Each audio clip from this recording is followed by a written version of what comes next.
আমি বারবার আবেদন জানিয়েছি যে ভোট টোট করবেন না হে মহান ইলেকশন কমিশন। নামটা অনেক বড়, ইলেকশন কমিশন। হ্যাঁ, আপনাদের এই কমিশনটা বন্ধ করুন। ওয়েস্ট বেঙ্গলে আপনারা বলুন, সিট ডিক্লেয়ার করে বলে দিন যে সেখানে শাসক দল জিতে গেছে।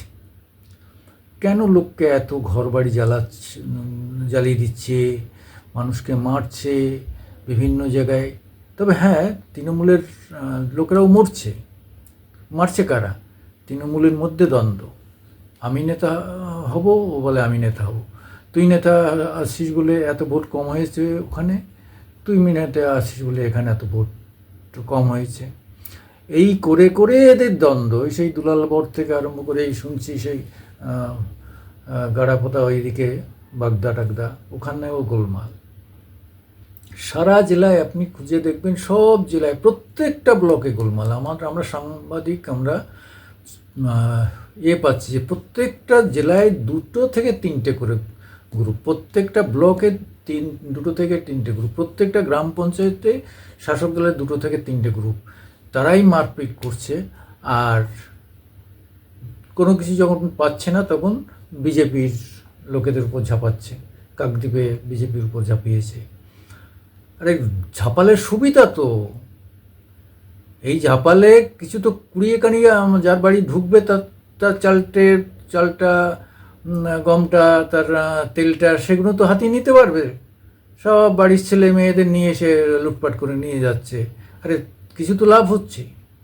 এই যে মানসিকতা, কুৎসিত মানসিকতা, এই কুৎসিত মানসিকতার শেষ কবে হবে কে জানে। এই মানসিকতার শেষ না হলে আমাদের কিন্তু কপালে দুর্ভোগ আছে। আবার 2026 পর্যন্ত যে কত বাস পড়বে, কত ঘর জ্বলবে, কত মানুষের ঠ্যাং ভাঙবে, কত পরিবার খেতে পাবে না, এই রাজ্য ছেড়ে চলে যাবে। এই যন্ত্রণা মনে নিয়ে, মানসিকতায় নিয়ে একজন সুস্থ নাগরিক কি করে বাঁচতে পারে? যে নাগরিকদের নিজেদের স্বার্থসিদ্ধি হলে আর কিছু দরকার নেই, তারা চারদিকে তাকান না, সোজা রাস্তা দিয়ে হেঁটে যান, দোকানে যান, বাজারে যান, দুহাতে জিনিসপত্র কেনেন, আবার এসে গোগ্রাসে গিলে আবার অফিসে যান, মাথা গুঁজে কাজ করেন, আবার মাসের শেষে পেনশনটা পান, ডেইলি ঘুষটা পান। এসব নিয়ে তারা বেশ ভালো আছেন, তাদের এসব নিয়ে চিন্তা নেই।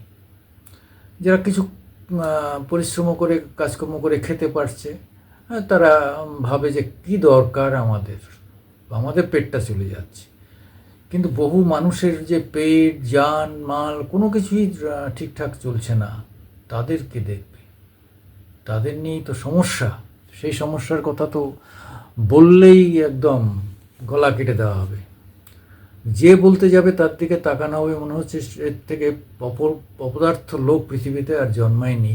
কেননা যে নিজের স্বার্থ না দেখে অন্যের স্বার্থের কথা বলছে, আর এরপরে তো পেরন খাবে, পরে তো এলাকা ছাড়া হবে, এরপরে তো ঘাট ধরে জেলে ঢোকানো হবে।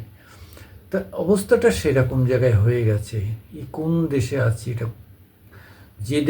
যে রাজ্যের মানুষের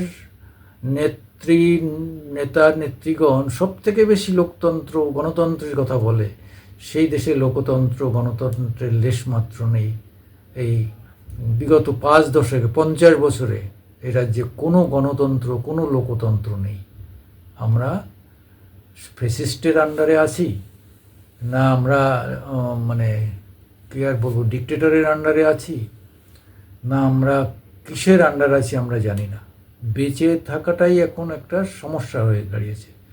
ওই তারাই ভালো বাঁচছে যারা পৃথিবীর কোনো দিকে তাকায় না, সোজা রাস্তায় হেঁটে যায়, যাদের 2-4 পয়সা ইনকাম হচ্ছে, যারা নিজেদের মতো করে বাঁচতে পারছে, সেই বাঁচাটাই তাদের কাছে বিরাট বাঁচা, সেই বাঁচা নিয়েই তারা আছে।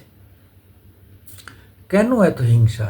ভোট হয়ে গেছে, যারা জিতে গেছে সে যেভাবে জিতুক, আমরা তা নিয়ে আর কিছু বলছি না। যারা হেরে গেছে, এবার যার কাজে যাও ভাই, খাওয়া দাওয়া করো, আয় ইনকাম করো, আবার স্বাভাবিক, আবার যখন ভোট হবে তখন দেখা যাবে। এইভাবেই তো আমি তো আগে পুরুলিয়া বাঁকুড়া ওদিকে ঘুরেছি, ওদিকে তো দেখা গেছে যে ভোট একই সঙ্গে চা খেয়ে ভোট দিতে চলে গেল দু দলের লোক, আবার এক জায়গায় এসে চা খাচ্ছে, সেখানে কোনো ঝামেলা নেই।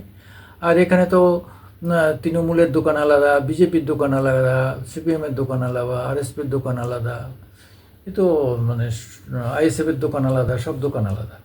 মানে একসঙ্গে মানুষ, এই যে বিভাজনটা, এই বিভাজনের মূল্যে কী জানেন? এই বিভাজনের মূল কারণটা একদিন বলবো।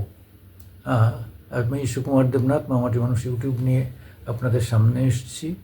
একটু লাইক দেবেন, দয়া করে একটু শেয়ার করবেন।